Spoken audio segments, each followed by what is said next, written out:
Hello friends, welcome to my YouTube channel study board plus with Prashant. Friends, control system series में आपका एक बार फिर से स्वागत है। जैसे कि फ्रेंड्स पिछली वीडियो में हमने सिग्नल फ्लो ग्राफ कैलकुलेट किया था by the help of masons gain formula, तो इस वीडियो में हमने इसको कंटिन्यू करते हुए एक क्वेश्चन लिया है जिसमें हमें कैलकुलेट करना है transfer function of signal flow graph, that is C1/R1। तो इस सिग्नल फ्लो ग्राफ का हमें ट्रांसफर फंक्शन कैलकुलेट करना है। किसका यूज करना है? मेसन गेन फॉर्मूला का। जैसे फ्रेंड्स मैंने आपको पिछली वीडियो में बताया था, अपनी कुछ मैंने मास्टर स्टेप्स दी थी, उनका यूज करके आपको कैलकुलेट करना है, तो बहुत इजीली आप सॉल्व कर लेंगे। और बात रही है मेसन गेन फॉर्मूला, तो आप इसका स्क्रीनशॉट ले सकते हैं। जो मेसन गेन फॉर्मूला होता है summation k = 1 to n m के डेल के बाई डेल, और जो n m के डेल या डेल के क्या होता है वो मैंने सारे फॉर्मूले उसके लिख दिए हैं। तो आइए फ्रेंड्स इस क्वेश्चन को हम सॉल्व करते हैं। सॉल्व करने के लिए सबसे पहले जो स्टेप्स हैं, हमारी पहली स्टेप होती है calculate the number of forward path and write their gain. तो फ्रेंड्स फॉरवर्ड पाथ क्या होता है? इनपुट से आउटपुट नोड पे जाने का रास्ता। तो यहां से हमें यहां तक जाना है।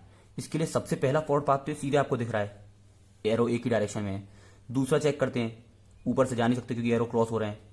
दूसरा फिर एक ये नीचे हार्ट शेप का जो जा रहा है, और C1 पे आ जाएंगे। तो total number of forward path कितने हो गए हमारे? 2, मतलब n = 2 आ गया हमारा 2। जैसे ही हमारे दो फॉरवर्ड पाथ होंगे तो फॉर्मूला कैसे कन्वर्ट हो जाएगा हमारा? n2 हो जाएगा m1 del 1 plus m2 del 2 upon del. m1 क्या है? आपका पहला फॉरवर्ड पाथ। तो चलिए उसका गेन लिखते हैं अपन m1 का। m1 पहला फॉरवर्ड पाथ ये है 1 × G1 × G2 × 1, तो हो गया G1 G2 comma m2। m2 क्या है फ्रेंड्स? आपका दूसरा फॉरवर्ड पाथ जो हमने ये लिया नीचे से आ रहा है। इसका गेन क्या होगा?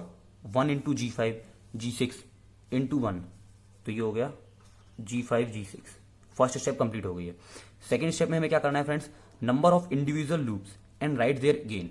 हमें लूप्स कैलकुलेट करने हैं, इसमें कितने हैं, 3, 4 या 5 जो भी हैं, और उन सभी का हमें गेन लिखना है। सबसे पहले हमें स्टार्ट करना है सिंपल लूप से। जैसे कि हमें ये दिख पा रहा है, ये एक लूप हो गया, तो इसका गेन क्या है अपना? G1 × H1, लेकिन माइनस है तो हमने लिखा -G1 H1। दूसरा लूप कौन सा दिख रहा है फ्रेंड्स आपको? ये वाला दिख रहा है सिंपल, तो इसका भी हमने लिखा -G2 H2। उसका तो और लूप कौन दिख रहा है सिंपल फ्रेंड्स? एक ये वाला लूप दिख रहा है आपको नीचे, तो इसका गेन क्या होगा? G3 G4 × H3, माइनस है तो माइनस आ जाएगा, -H3 G3 × G4। एक और लूप और कोई दिख रहा है क्या फ्रेंड्स? ये वाला लूप, लेकिन ये पॉसिबल नहीं है, एरो की डायरेक्शन क्रॉस कर रही है एक दूसरे को।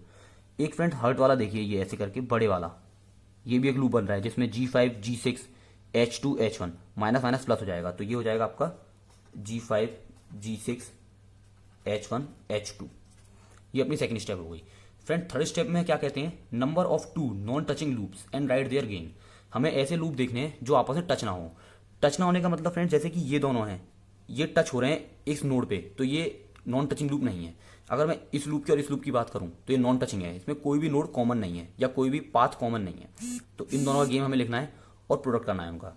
क्या होगा? G3 G5 H3 × H1 G1, तो G3 G4 -H3, उसका ही माइनस है H1, तो माइनस माइनस प्लस हो जाएगा H1 G1। ये पहला हो गया। दूसरा और कोई दिख रहा है फ्रेंड्स? एक ये वाला भी है, तो इनका ही हम गेन लिख लेते हैं G3 G4 माइनस का, क्योंकि -H3 आ रहा है, G3 G4 H3, लेकिन ऊपर H2 और G2 है तो माइनस से प्लस हो जाएगा, और यहाँ H2 G2। ये हो गया फ्रेंड्स। फोर्थ स्टेप है हमारी number of 3 non touching loops and write their gain. 3 ऐसे लूप जो आपस में टच नहीं हो रहे हैं। तो फ्रेंड्स इसमें तो पॉसिबल ही नहीं है कोई 3 लूप्स जो आपस में टच नहीं हो रहे हैं, केवल हमारे पास 2 वाले हैं, ये दोनों टच नहीं है, ये नहीं है, तो इसका निल है, कुछ भी नहीं है, 0। अगली स्टेप है friends find the value of delta. तो डेल्टा हम जानते हैं फॉर्मूले से क्या होता है? Sum of loop gains individual loop gain 1 minus sum of individual loop gain plus sum of product of 2 non touching loop gain minus sum of product of 3 non touching loop gain. तो अगर मैं बात करूं delta की, तो आपका delta क्या हो जाएगा? डायरेक्ट 1 माइनस, एक तो ये वाला स्टेप 2 हो जाएगी, सम ऑफ इंडिविजुअल लूप गेन्स ये आ जाएगा, उसके बाद प्लस दूसरा 2 नॉन टचिंग लूप गेन्स जो फॉर्मूले में आपको बताया हुआ है, sum of product of 2 non touching loop gain, तो ये जो आपकी स्टेप आई है ये यहां पे आ जाएगी, minus sum of product of 3 non touching loop gain, तो वो तो 0 है, ये डायरेक्ट 0 हो गया। ये आपका डेल्टा हो जाएगा, जिसमें स्टेप 2 वाली यहाँ पे लिख देना और स्टेप 3 आपकी यहाँ आ जाएगी। तो इससे आपका डेल्टा आ जाएगा। बस ये आपको यहाँ पे वैल्यू पुट करनी है। उसके बाद आप लास्ट स्टेप बचती है find the value of del K. तो फ्रेंड्स डेल के क्या होता है, the value of delta which is not touching to the forward path. अब हमारे पास दो फॉरवर्ड पाथ हैं, एक ये है, एक फ्रेंड ये है। इसका मतलब डेल के कितने होंगे, एक तो डेल 1 होगा, एक डेल 2 होगा, क्योंकि डेल किस पे डिपेंड करते हैं, फॉरवर्ड पाथ पे। तो value of delta which is not touching the forward path. अब ये वाला जो फॉरवर्ड पाथ है पहले वाला, इसमें कौन सी वैल्यू टच नहीं हो रही है, ये टच हो रहा है, ये टच हो रहा है, केवल नीचे वाला लूप टच नहीं हो रहा है। तो जो लूप टच नहीं होता डेल 1 के लिए या फिर डेल के लिए, उसे 1 में से माइनस कर दीजिए। जैसे अगर ये वाला टच नहीं हो रहा तो बस 1 में से इसे माइनस कर दीजिए। कितना होगा, ब्रैकेट में -H3 G3 G4, ये हो गया। डेल 2 क्या है, ये वाला फॉरवर्ड पाथ। तो इस वाले फॉरवर्ड पाथ से क्या चीज टच नहीं हो रही है, उसे माइनस कर दीजिए। इस वाले फॉरवर्ड पाथ से फ्रेंड ये जो आपका फॉरवर्ड पाथ जा रहा है, ये वाला लूप भी टच हो रहा है, ये भी टच हो रहा है इस पॉइंट पे, ये वाला लूप, और ये वाला भी टच हो रहा है इस पॉइंट पे। जब ये फॉरवर्ड पाथ हम ले रहे हैं तो सीधे 1 - 0, क्योंकि कुछ भी टच नहीं हो रहा है, हमारा ये भी आ गया। अब हमें क्या करना है, सीधे इस फॉर्मूले में हमारी वैल्यू सब्स्टिट्यूट करनी है, m1 डेल 1। तो मैं यही सब ऐड कर देता हूं। m1 क्या होगा आपका, जो हमने कैलकुलेट किया G1 G2। उसके बाद आपका आएगा डेल 1। डेल 1 क्या हुआ है सर फ्रेंड्स आपका, ये हमने डेल 1 अभी कैलकुलेट किया हुआ है, 1 माइनस से प्लस हो जाएगा, प्लस H3 G3 G4। उसके बाद आपका फॉर्मूला में आता है M2। M2 क्या है फ्रेंड्स, M2 की वैल्यू हमने यहां पे निकाली हुई है G5 G6, तो plus G5 G6 into del 2। Del 2 हमने ये कैलकुलेट किया हुआ है 1, तो सीधे 1 आएगा। उसके बाद अपॉन डेल्टा, और डेल्टा की वैल्यू आप ये वाली पुट कर देंगे जो इस फॉर्मूले से निकल के आई है, ये वाली। तो इस तरह से फ्रेंड इजीली आप by the help of steps calculate कर सकते हैं transfer function of signal flow graph. Friends ये एकेडमिक्स के लिए तो बहुत सिंपल है, सारा हमें समझ में आ रहा है, स्टेप बाय स्टेप हमने कैलकुलेट कर लिया है। लेकिन अगर हम गेट एग्जाम की बात करें तो उसमें ऐसे स्टेप्स अगर हम लिखने बैठेंगे, फिर मैसन गिवन फॉर्मूला लिखेंगे, तो बहुत ज़्यादा टाइम चले जाएगा। हमें क्या करना है, गेट में 20-25 सेकंड के अंदर आंसर सॉल्व करना है। तो उसके लिए जो मैं आपको बता रहा हूँ, इसको एक बार आप फोकस करना।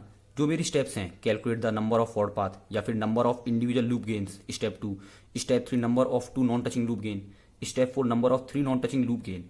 और आप फॉर्मूला देखिए, आप फॉर्मूले में n आ रहा है number of forward path, delta क्या होता है, जो नीचे डेल्टा होता है 1 minus sum of loop gain, जो इंडिविजुअल लूप गेन मैंने स्टेप्स में दिखाया हुआ है, sum of product of 2 non touching minus sum of product of 3 non touching. तो गेट के लिए जब हम अगला क्वेश्चन लेंगे, मैं इसी क्वेश्चन को दोबारा कराऊंगा अगली वीडियो में, जिसमें आप खुद प्रैक्टिस कर सकते हो मेरे से पहले भी।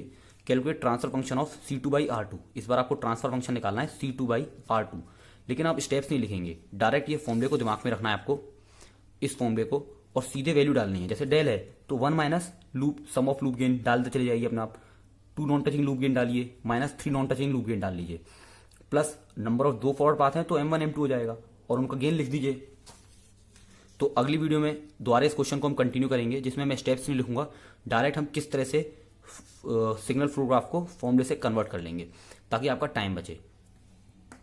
जब तक के फ्रेंड्स आप ये स्टेप प्रैक्टिस कर लीजिए, क्योंकि अगली वीडियो में हम 3-4 क्वेश्चन करेंगे और जिनके हम फॉर्मूले से डायरेक्ट आंसर लिखने वाले हैं। तो फ्रेंड्स अगर आप मेरे साथ बनना चाहते हैं, कंटिन्यूसली कोर्स को खत्म करना चाहते हैं, तो स्टेप्स फोकस कर लीजिए और स्टेप्स को याद कर लीजिए, शॉर्ट नोट में लिख दीजिए।